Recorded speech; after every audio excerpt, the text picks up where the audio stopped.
তুলসীবতী স্কুলের উল্টো দিকে এক স্বর্ণের দোকানে ভয়াবহ চুরির ঘটনা।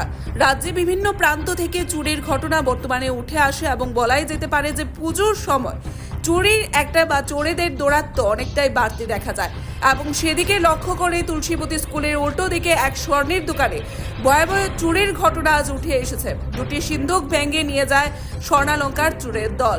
ঘটনাস্থলে পুলিশ এবং তদন্তে নেমেছে police. Bureau report, Tripura News 8।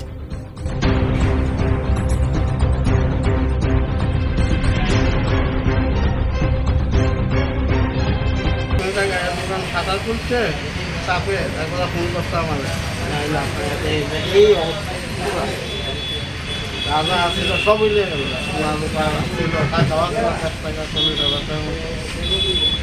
কোন দিকে চুর ঢুকছে কি কিছু দেখতে পাচ্ছেন? না, তো সামনের দিকে তো শাটার লাগানো হয়েছিল, পেছন দিকে ভিক্ষা ওই দোকান দিয়ে ভিক্ষা এসেছিল।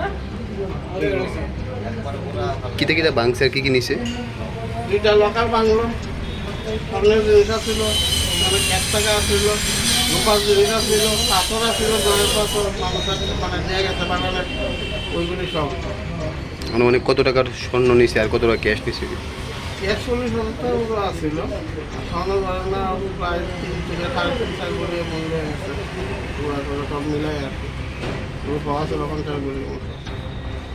এমনি কারোর কি কোনো সন্দেহ কিছু? না, এটা তো সন্দেহ কারে করবে,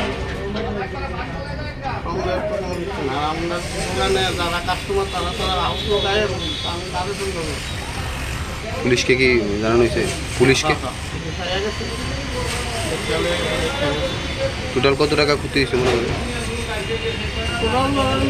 প্রায় 5 লাখ। আপনার নাম? কোন জায়গায় দোকানটা?